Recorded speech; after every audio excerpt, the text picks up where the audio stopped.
Hey everybody, and welcome to this week's episode of Naughty Neighbours. First up we have, my neighbour had a full meltdown after I posted a no trespassing sign and removed his ladder from my property by Magoon 300. I've now had some issues with neighbours on all three sides of me encroaching, storing stuff, and dumping on my property. I've handled two of them. One was super nice about it. The other is a complete jerk. But they are off my property. But interaction went sideways. My neighbor has rented the house next door for 10 years, and I purchased my home 8 months ago. The renter is constantly deploying a ladder coming off the shed about 3 feet into my yard. There is no reason to keep a deployed ladder on my property to access his shed roof. It's a liability and a hazard. Meanwhile, he has complained about me cleaning up my property while dumping yard debris onto it. He complains about my dog and keeps coming near the fence. Just keeps coming onto my yard for no reason. Friday morning, I came home from a rough shift at work, and the ladder was in my yard again. I took it down and put up a no trespassing sign. Saturday morning at about 7:30, the renter is tearing up my flower bed and throwing the plants and pavers over the fence. He stops when I ask him to and curses me out. I get some coffee, take the dog for a walk, take photos of the damage. I sat down around 9 to message his landlord when the renter starts setting off fireworks. I reported it to the landlord and went about my day. The advice from my boyfriend, who is out of state, was to wait for the landlord. My brother advised me to go to the police. At 2 p.m., I hadn't heard back from the landlord and considered filing a non-emergency report, but found out I'd have to wait until Monday to do so. At 3:30, the landlord messages me. He will talk to his tenant, and he would be checking in with me when he got off work. 4 p.m., I'm outside playing with my dog, when the neighbor starts cursing at me because I reported him to his landlord. Don't act like a tosser, then. He sets off more fireworks and pulled his car to where he had torn up the flower bed and blasting music. I have to admit, it was like watching a train wreck. I couldn't look away from it. He was going from one bizarre activity to the next in pretty rapid succession. I did not engage, FaceTimed my boyfriend to show him, took a video, smart, and reported everything in real time to the landlord via text and photos. I figured the best thing to do would be to get out of there. I was getting a bit scared at this point. I don't blame you, I would be too. I went 2 doors down to a neighbour's house. He's retired and lives with aging parents. He is friendly with his renter and said it was out of character for him, and figured there might be something deeper going on to make him nuts like this, and checked in on him after about 30 minutes while I waited with his parents at his house. When he came back, he let me know that he was still there blasting music in his car but appeared calm. I asked if calling the police would escalate or diffuse the situation, and he thought it may amplify it, and I should continue checking in with his landlord. I hung out with my dog, the neighbor, and his aging parents for about an hour and a half more. They are fun neighbors, and we had a good time chatting, and they put my mind at ease. At about 7:30 p.m., my neighbor walked me home, stayed for a bit just to make sure the renter was gone, and did not come back. The landlord has not contacted me back after his tenants blow up, and I will follow up with the police tomorrow morning. It has been a very weird day.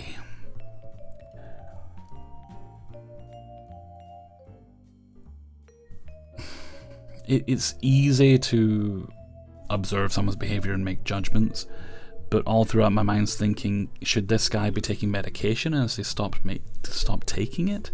It definitely sounds like he's having some kind of episode. But it might just be that he really doesn't like you and he's being a massive prick about it. Not everybody acts the same way to everybody, you know?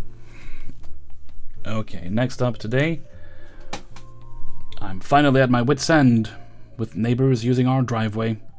This is by Break Even Cloud. Us and our neighbours have driveways divided by a small, maybe 1.5-foot strip of grass that runs down the sides. The neighbors have so much useless crap all in their driveway, old car parts, tires, vehicles I haven't seen moved in years. a boat I've literally never seen move, and so on and so forth.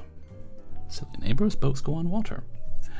They have so much crap that the two vehicles they do use have to park behind one another. So when the one needs out that is blocked from behind, they'll drive over the grass strip and cut over into our driveway. At first, I didn't care a whole lot. Whatever. But when they ticked me off about a completely unrelated thing one day, I reported their butt to the city for all the junk in their yard and how they kept their yard completely unkempt. I'm talking maybe do some kind of cosmetic work like once every 3 months. The city has taken whatever steps they take, started doing drive-bys of the property, and assessing fines and making them come to court over items considered a public nuisance. I thought this might get them to clean their crap up so they can actually use their own damn driveway. I also started parking one of our vehicles in such a way that it completely blocks use of my driveway from their side. Excellent. So, it's been a few weeks, and I was starting to think, okay, surely to God my point has been made. Turns out, nope. While I was out one day over the weekend, my other neighbors let me know when I got back that they just resumed doing the same old thing while I was away and my vehicle was no longer causing a barrier. My wife and parents have made the claim that they've been cracking up the driveway by the way they've been using it, but I can't attest to that because I can't recall what shape that area of the driveway was in prior to all this starting. Our driveway is old and cracks are all over the place, so something new wouldn't have caught my attention personally. I am legitimately one of the most laid-back people, but I finally hit my breaking point. I'm very confident that the strip of grass that divides the driveways is their property, so I can't put up a hedgerow or something. Do I go ahead and threaten them with a lawsuit for the driveway? Even though I'm not 100% certain their use of the driveway has caused the damage, you would need proof if you did that.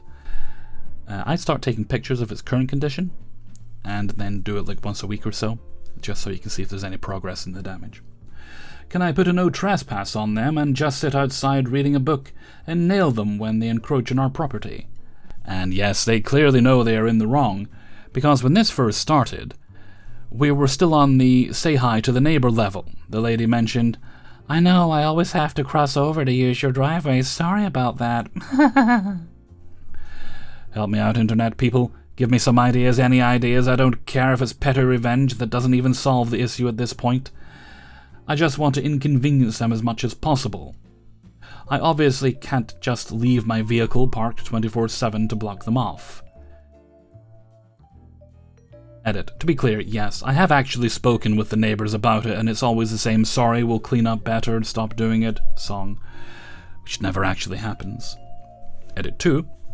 This has gotten way more attention than I expected, and I truly appreciate all the wonderful ideas that have been presented.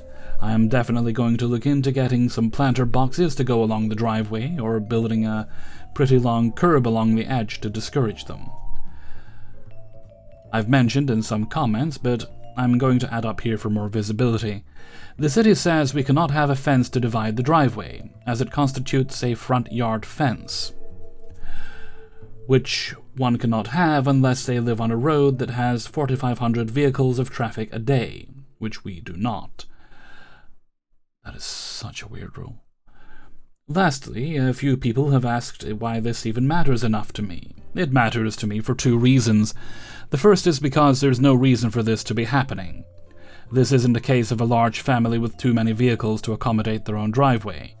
This is a case of them having too much junk and car parts, immobilized vehicles, etc. in their own driveway, causing them to not be able to access it like they need to. And the second reason is because one of these asshats who lives there came out and yelled at some contractors we had doing repairs on our septic tank. This dude came out onto our property, told them they couldn't be doing that work, and then called the city's emergency line on them. What the hell? The city sent someone out, obviously, because it was an emergency. The city worker walked up, looked around, asked what was being done, saw all utilities had been located before work was done, and said, "Carry on with your work," basically. And that's the thing that set me off on this mission. Edit 3. I'm planning to contact my surveyor buddy this week to see if he's available to come out and perform the survey this week, and then I'll be able to more thoroughly go over feasible options. With any luck, maybe it'll turn out we actually own more of the dividing grass than I currently think we do, which is essentially none. Also, I'm purchasing a no trespassing sign aimed directly in their direction to make things abundantly clear. The city informed me they did an inspection on August 1st of their property, which is still very much in a crap state, calling the city worker who's handling the case on Monday to see what's going to happen. Edit 4. I've gotten a survey set up for next week to determine the exact property line regarding the dividing grass strip, so that's nice. Just for the heck of it, I called the local PD and asked about trespassing laws and if I can hit them for it. I was told I have to put up multiple clear signs, and then if I have photo or video evidence afterwards, I can totally call the police. I was ordering some signs anyway, so this is certainly an option that doesn't require me spending any kind of real money, which is nice. It feels crazy lame to need to spend a chunk of money to keep neighbors from using and damaging our driveway. Also, to add more context to how junky their driveway is, they actually have a rather large carport, and it is filled completely up with nothing but junk. And we saw a rat. Rats next door are not cool, as long as they stay next door. Edit 5. Holy crap. The neighbors actually cleaned up all the crap out of their driveway today. I have no idea if it's because of the signs I put up yesterday, or if the city hit them or what. But that crap was there yesterday and gone today. Don't get me wrong, their carport is still trash, but hey, it's progress. Still getting a survey done next week. And third story today is need advice on upstairs neighbors who never stop doing it very loudly. Oh my. By command number 3498. My little sister, 22, recently bought a condo, her first living space of her own ever. Her upstairs neighbor having very loud sex pretty much all day, all night, no exaggeration, every single day. In every room of their condo, all hours of the day at full volume. These people don't have jobs, unless that's their job. No lives, no ambition or goals. It's bloody pitiful. My sister didn't want to make a big deal as a new homeowner, at first, but it was excessive and felt extremely violating for good reason. Not to mention she had just gotten out of a really tough situationship around the same time she moved in, so hearing sex all of the time on top of that was pretty much torture. She throws things at the ceiling, yells at them, plays music really loudly to drown it out. Well, she should stop doing that, because they might hit her with a noise violation. All of this seems like it's inviting them to be louder. Like they get off on her hearing them, being mad, doing something about it. Wouldn't surprise me, it could be their kink. Plus, she can still hear them over her music, which is really a testament to how loud they are. It follows her everywhere when she's home. Her bedroom, the kitchen, her bathroom. She hears it in the vents like a ghost, it never goes away. 3 times now in a matter of 4 months, they've woken my sister out of her sleep with how loud they are at like 2 or 3 a.m., and she hasn't been able to fall back asleep because they never stop, directly affecting her work and the rest of the day. We think that whoever lives there, we know it's a girl who leases the spot, doesn't own it, either has OnlyFans or does some kind of sex work. Definitely if she's shagging all day from dawn till dusk, yes. And best of luck to you, but sweetheart, find a place to do that where you're not disturbing the neighbors.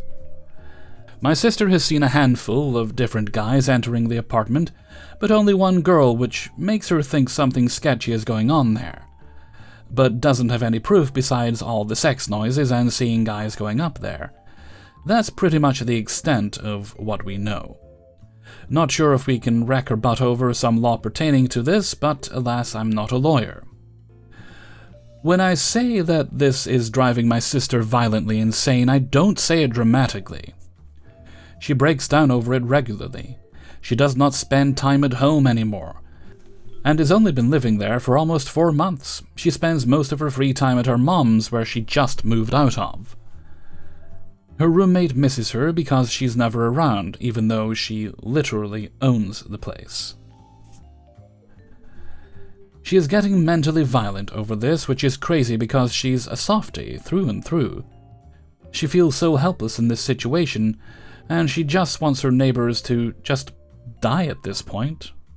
Unbeknownst to my sister before buying, the property's HOA is going to crap over insurance reasons right now, so she knows complaining to them, especially as the newest owner there, likely wouldn't go far.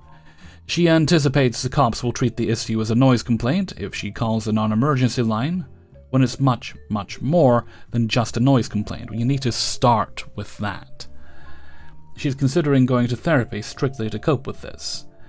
Here's a plan I helped her curate to make herself feel better so far. Create a log with timestamps of every single time she hears them, what she hears and the duration of the noises. Also, told her to create a log of her own so she stands as a witness. Make her apartment as quiet as possible and take videos. If she sees any neighbors in passing, like her upstairs neighbor, who's located directly next to these neighbors from hell, ask them if they hear it too. It'd be weird if they didn't have a problem with it as well. She told her roommate, who chats with neighbors regularly, to ask as well if she ever sees them. Start therapy in the process. At least a little relief, and who knows, maybe the therapist can write a note she can add to a formal complaint as means of proof that damage has been done. Start creating a formal complaint that can be delivered to both her property manager and the HOA, and if that goes nowhere, the police. A combination of the evidence she's gotten over time, the log she created, her roommates, possibly neighbors' witness testimonies, and a letter written by my sister describing the toll it has taken on her over time and why. Submit the complaints once she feels ready, first to the HOA, then to the police. See where it goes, if anywhere.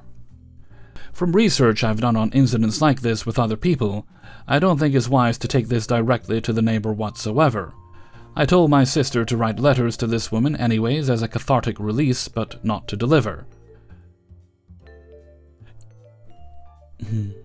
I've also managed...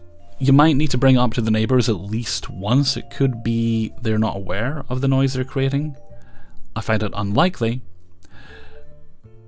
but you should at least make an initial attempt. Although I wouldn't have her go alone, you should probably go with her.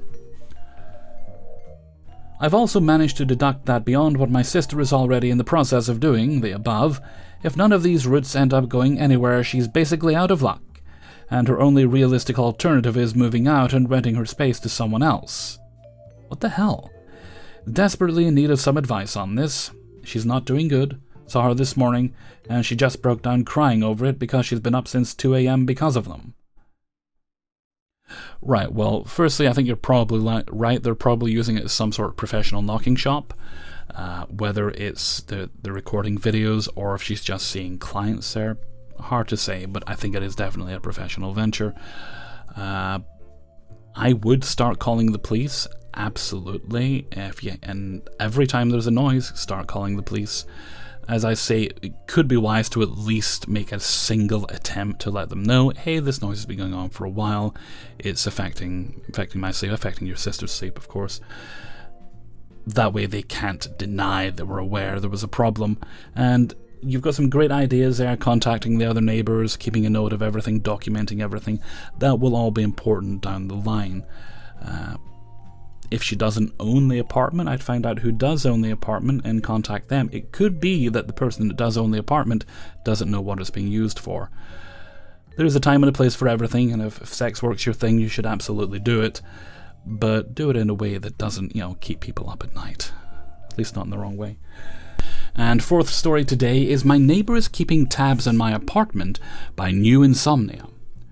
To start off, I am in the process of reporting what's happening, just to have a trail in case this goes any further or gets worse before anyone suggests that. I'm merely venting here. For context, I moved into my apartment at the end of 2023. My neighbor moved into the apartment next door a few months after me. Things were fine for the first few weeks. I didn't speak to her and she didn't speak to me, but once I started leaving my main door open so my cats could look outside of the screen door, issues started cropping up. She would make comments passing by my door about how disgusting animals were, and how she could sense them even if she couldn't see them. Even going so far as to look inside my apartment at night when the main door was open and making weird noises like scoffing and gagging. One time, when my mom was dropping off stuff I left with her, I left my screen door all the way open for her so it wasn't in anyone else's way, and my mom didn't have to open 2 doors. I hear the screen door slam, and yell to wait because I thought it was my mom. It was my neighbor. I go outside to my mom barely getting up the stairs and being glared at by this woman who's only spoken to me via being a freak. I decide to report it to the property management. Nothing happens for months. No more words passing by my door or making noises. I obviously decide to not keep my door open anymore, and if my cat wants to see outside, they can stand by a window. But for the past few months, she had decided to take issue with me just existing again. It's happened enough times to where I don't think it's a coincidence. All of my neighbors to some degree keep their doors open, ask questions, talk to people, and leave stuff on the communal balcony. I do not care that they do that. With her it's different. I have noticed when I am coming home from work she will be standing there, staring, and as soon as I'm up the stairs she's either gone or halfway into her apartment.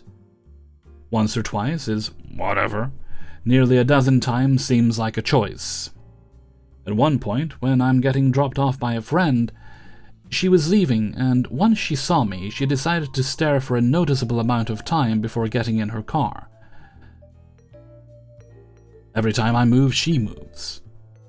I could be home on a day off and she won't make a single noise for hours. As soon as I get up to do something, suddenly she's slamming her doors and making more noise than I am. Every time I'm home and leave my apartment to take out the trash or wait for a delivery driver, she opens her door just to stare.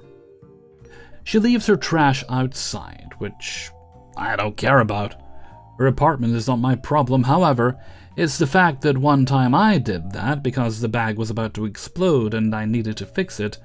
My property manager texted me telling me it was unacceptable fire hazard, and she left a note on my door.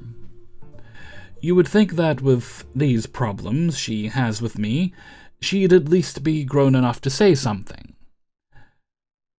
This woman is much older than I am. I'm 25, and I know what game she's getting at. People like her do things like that, thinking no one will notice and won't say anything. But unfortunately for her, that's just not how I do things.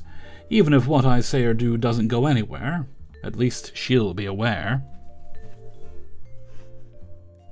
And last story today. Are you holding on to your butts? I hope you are. Drugs, Prostitution, and Murder by Passenger 08. My neighbor from hell hit the trifecta. This is 100% true. It is true. And I'm bummed I can't share photos I took of the investigation on this sub.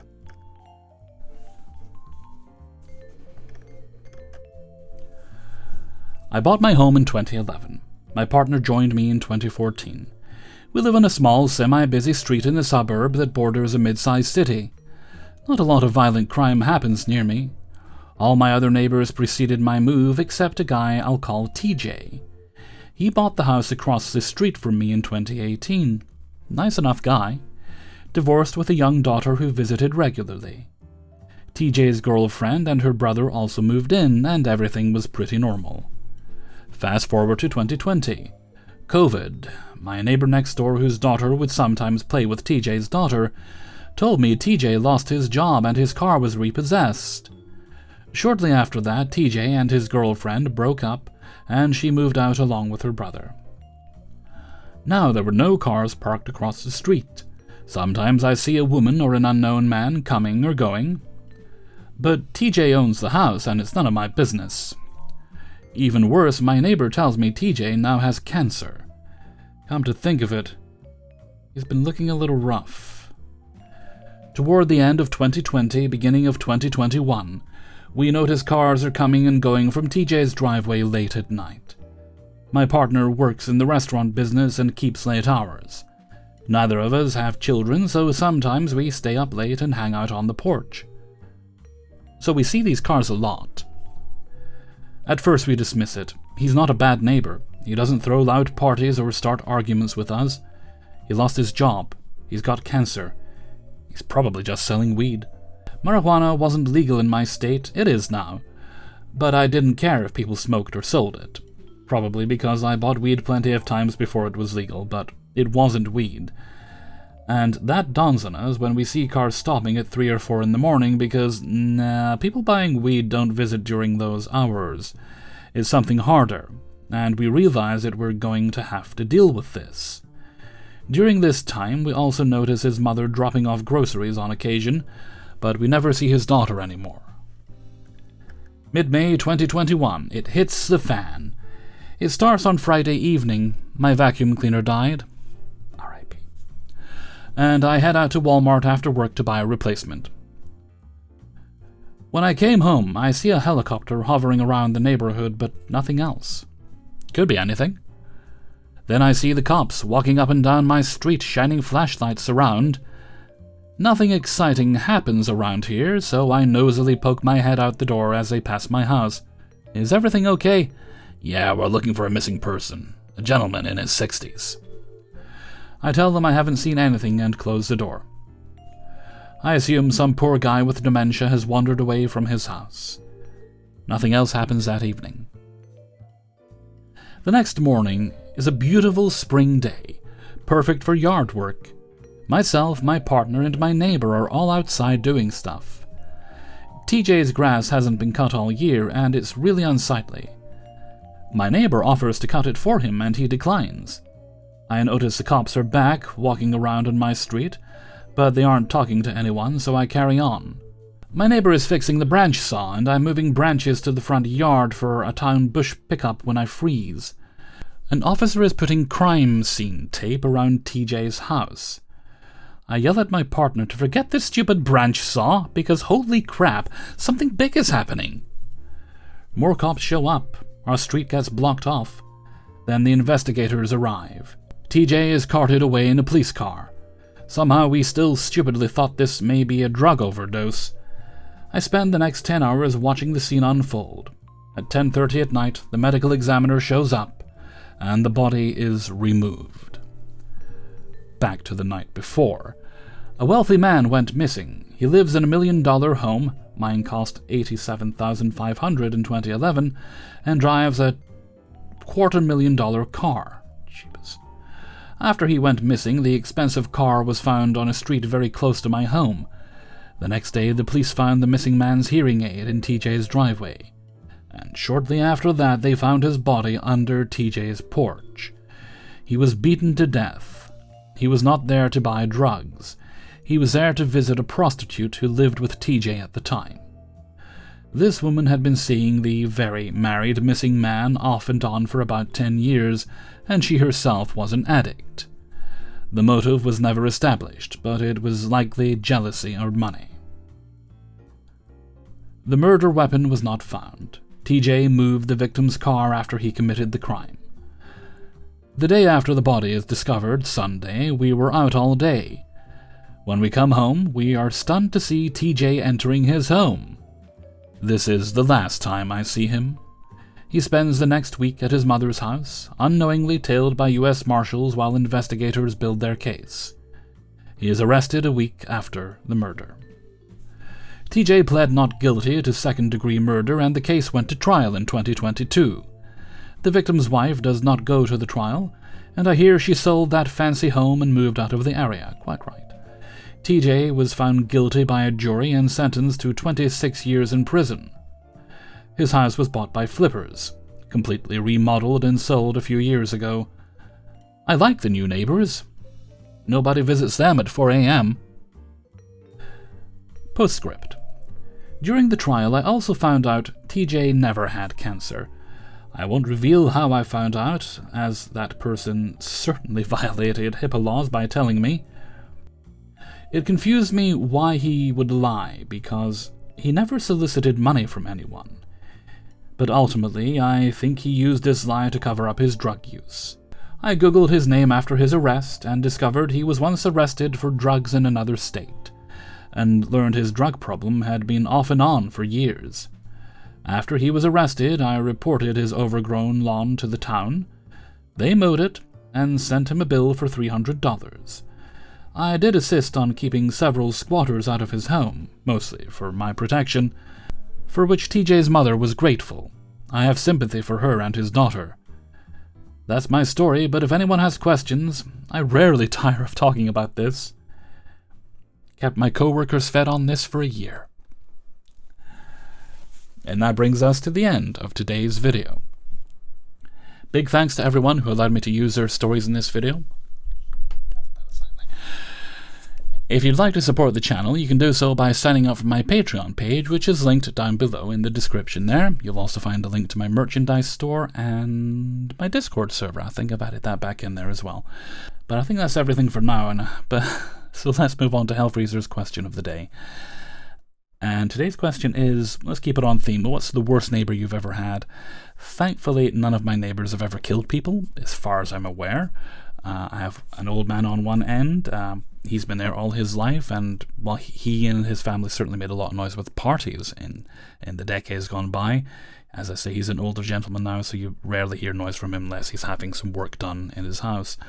And the fella on the other side, again, I rarely hear anything from him. Very nice man. He and I occasionally say hi to each other. He even brings my bin in. And technically I take his in as well if I'm awake before him, which almost never happens. But I am mindful and I do that as well. However, many years ago we did have someone who created an inordinate amount of noise to the point that we had to get, that you've heard me perhaps mention to people that your local council, your local government, they might have like specialized equipment they can give you to monitor noise, and my family had to get that, and actually in this room at one point, in the corner, just behind the camera, she was just off camera, it was a case with a bunch of recording equipment in it, and that ultimately got the guy kicked out of the house. His defense was trying to blame me on making noise worse than him, except I rarely make noise as well. I mean, I've lived in this house all my life, and the most noise I might make is occasionally singing late at night, then realizing, oh, it's late at night, I shouldn't do that. Yeah, I'm not a big noise maker. So, let me know what you think in a comment below, and before we go, we'll take a look at the answer of the day from a previous video. And today's answer comes from Not a Neighbours 54. And today's answer is from, let's see. And today's answer comes from Saccharine Sweet Hell. I remember buying AFI's Bird and the Worm when it first came out on one of those ringtone papers you find in teen magazines. I had that prepaid phone from Wally World, Walmart. You put money in to be able to call, use the internet, etc. I still use a prepaid phone. It's just more convenient for me. I was the coolest kid in middle school for that ringtone. Then a week later, I lost that phone. After a week, I held my phones up to the radio for ringtones until apps were made for it. Thank you very much for your answer. And that brings us to the end of today's video. So until next time, thank you very much for watching, and take very good care of yourselves.